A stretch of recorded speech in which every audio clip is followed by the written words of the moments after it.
go. All right. Talk a little bit about resistance now.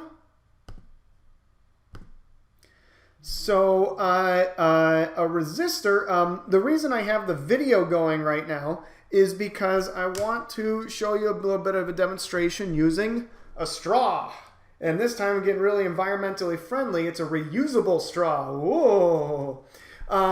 The analogy we're going to use here for a resistor, because a resistor basically resists current. It resists current. Whoop, wrong one here. It resists current. So we can use the light bulb right here, and you can see the current is quite high right now. But I can make the resistance bigger, and if I make the resistance bigger, the current you can see is getting slower. And then if I weaken my resistor, the current goes faster. So yeah, a resistor resists current. Sometimes that resistance is used to produce things like light or do useful work of some sort. Other times that resistor, like one of these things right here, is simply used to control current. So this resistor is to control current in some way. So okay, we're going to talk a little bit about what the properties of a resistor depends on. So here's my, let's turn that animation off. Here's my demonstration of my resistor right here. So the analogy here is going to be my lungs are the voltage source, like the battery. The air through my, that I'm breathing with is like the current, or yeah. And then this is like my resistor. So if I don't have any resistor, I can just go, and I can breathe in and out really easily, no problems there. And yeah, that's how we're going to show the flow of current, is how easily it is for me to breathe in and out. So if I put a straw in here, I can resist that flow in some way.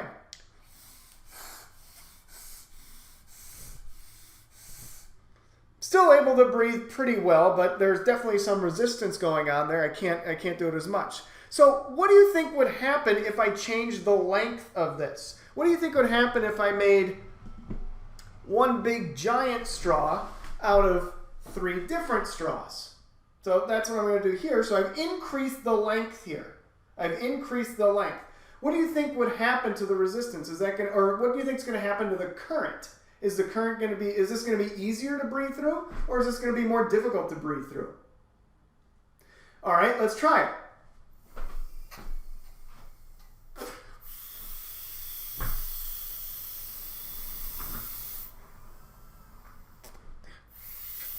It is definitely more difficult to breathe through. So as the length increases, what happens to the resistance? Yeah, as the length increases,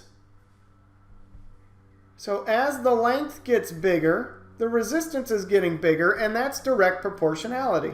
So the length is directly proportional to the resistance. Whoop. Directly proportional. Make that a little woo woo. Length is directly proportional to resistance right there. Okay, so the other thing that might matter is, what if I took my resistor and so instead of stacking them like this, increasing the length, what if I increase the cross-sectional area? What's a cross-sectional area, you say? Well, a cross-sectional area is if I took this and I cut the wire like that, and I measured the circle that's created here. If I measured the area of that circle, that's what we call the cross-sectional area of the wire. So with just one, the cross-sectional area looks like that. But if I were to increase that cross-sectional area, well, that's like twice the cross-sectional area there. Or I can do, ooh, that's 3 times the cross-sectional area right there. Or that's like 4 times the cross-sectional area right there. So what do you think would happen to the resistance, or to the resistance, if I increase the cross-sectional area like this?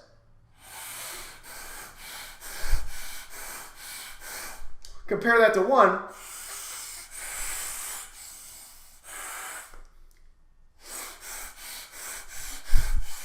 That's actually much easier. I have so the bigger the cross-sectional area, does that increase or decrease my resistance?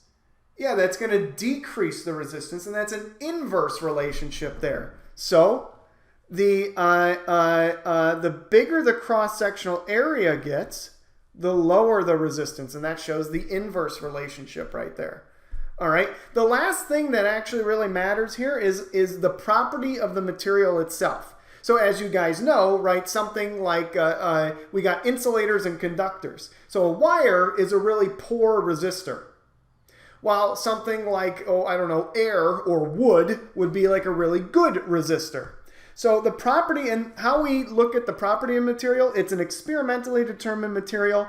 Kind of like mu from the coefficient of friction, or those of you who know about in chemistry where you do the specific heat. That's what it's called, specific heat. So yeah, rho is just like specific heat, or mu from the coefficient of friction. It's an experimentally determined value, and in this case it's dependent on material. So yeah, and so that's equal to, so this is our symbol for resistance. This is resistance, and this symbol, rho, is actually called the resistivity. So careful. Resistance, so resistivity,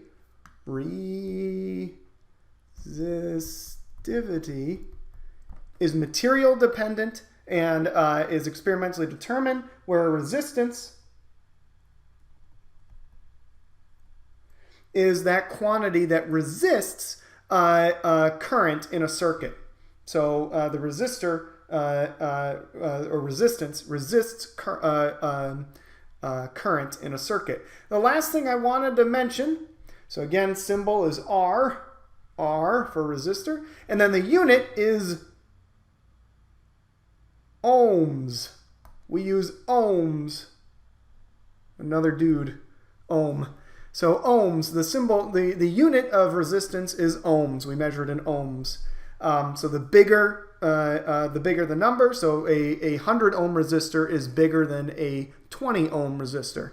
But we don't use OHM. We don't write that all out. We use a symbol. We use, that's right, the Greek letter omega. Omega. It's capital omega, not baby omega, not like that one. Ohms. Omega. It's a fun little one. You got like a line there, a little whoop, and then a line there. So that's right. You too can laugh at nerdy jokes with your physics friends, such as this one. All right. Enjoy. Take care. Bye.